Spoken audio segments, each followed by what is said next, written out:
Good morning. You may have just previously seen my video on 85711 or 85712, but this Sunday morning, December 19, 2021, I am reviewing statistics for closed homes in November of 2021.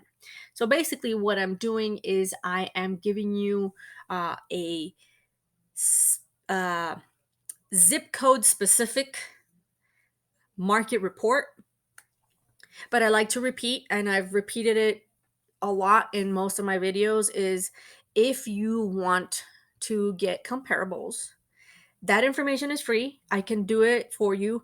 I'd rather do subdivision specific comparables rather than zip code specific, because obviously, I mean, there could be a lot of sold homes in your specific subdivision, which would determine the real actual value of your house. Okay, so if you need that information, I haven't gotten to the specific zip code that you would like to learn about, or I actually, there's so many subdivisions in Tucson that it is going to be very rare for me to actually do subdivision specific comparables, but I can create a video like this one specific to your subdivision with your address that is, again, information that is 100% free. The reason why I'm doing these videos is because I want you to be as informed as possible when you decide to purchase or sell. The reason being is, if you are thinking about selling, there's a lot of iBuyers and there's a lot of investors and wholesalers that will pitch that they're going to make your sale pain and hassle free, and that you can stay in the house as long as you want, or that you can get like $5,000, to move out or something like that. But you have to keep in mind that they are actually representing themselves. They're not representing you. And they also have more knowledge about the market than you do. That's why they could possibly be interested in your home. These people are used to deducting for specific repairs in the property.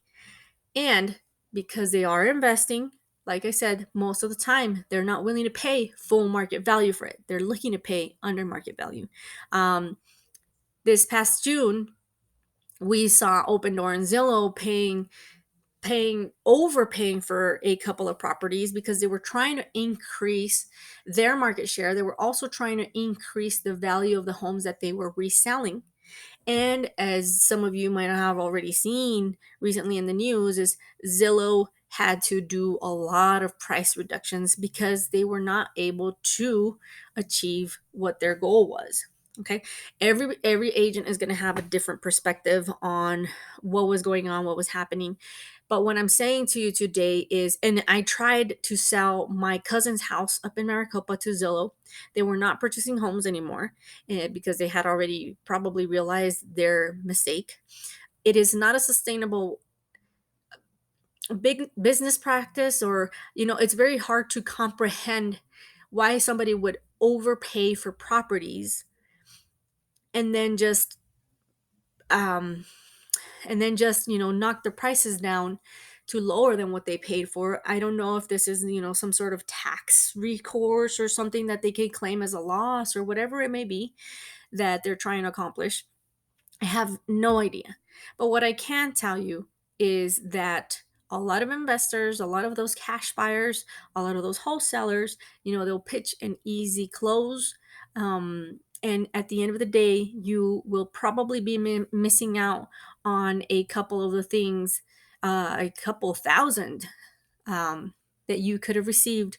And we call it the price of convenience. But, anyways, I'm going to move on to 85716. Okay, I'm gonna eliminate 85712, 85716. Again, this is only for single family residences, 3 bedrooms, 2 baths. That's gonna keep me with more specific comps. There's 44 homes that sold, single family residence, 3 bedrooms, 2 bath. Ignore this 250 price range. I just wanted to delete that. And they have to have sold this past November. So as I create the CMA, I'm going to create one line CMA. Some of these homes get closer to the foothills. I think that in difference from the zip code 85712, maybe the median price range might be higher. We'll see. Could be lower as well.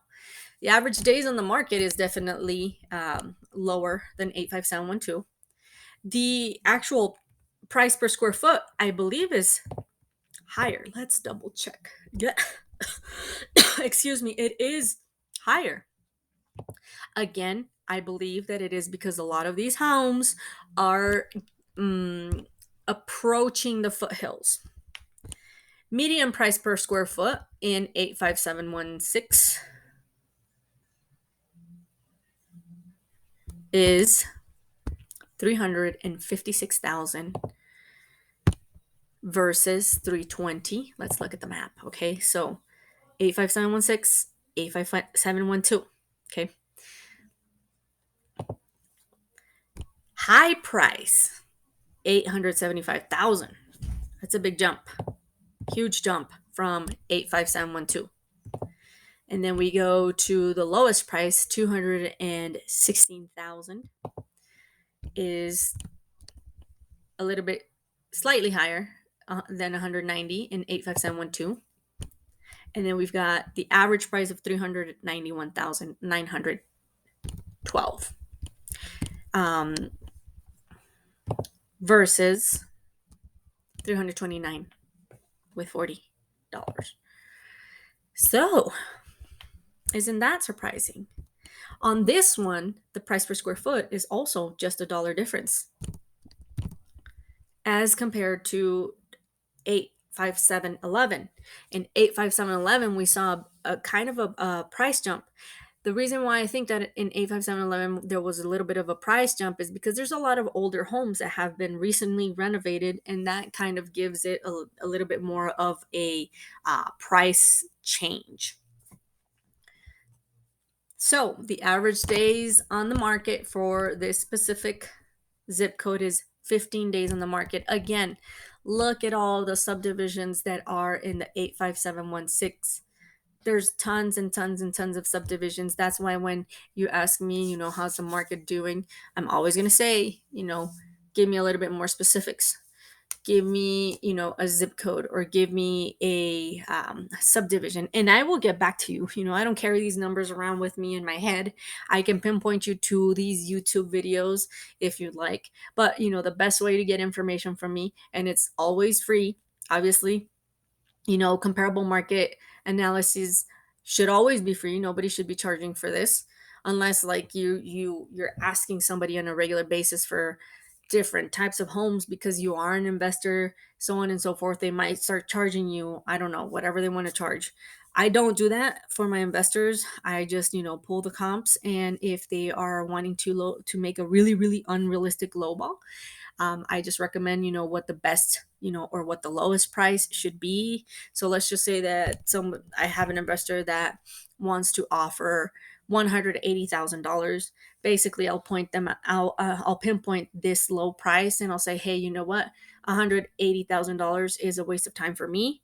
If you go up to $260,000, I will gladly place that offer for you. So, especially in this market where it is a seller's market, people have to be really, really desperate. And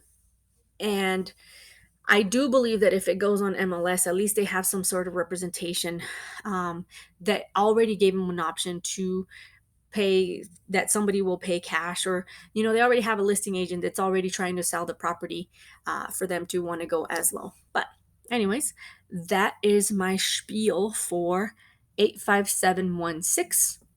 If you like these types of videos, subscribe, like, share, follow for more if you want to eventually get along to your specific zip code. Again, I provide most of this information for free. If you have specific questions on specific things, or maybe you want me to change it up and actually start doing townhomes instead of single family residences, I can do that. Or you can wait and just subscribe. But again, there's no harm in asking for subdivision specific comps or other outskirts of Tucson. I mean, I can go all the way down to Douglas.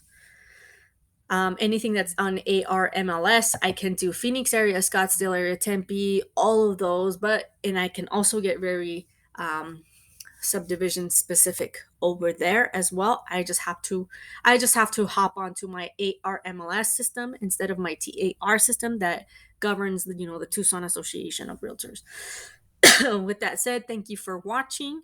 Please like, share, subscribe. I will see you on the next video.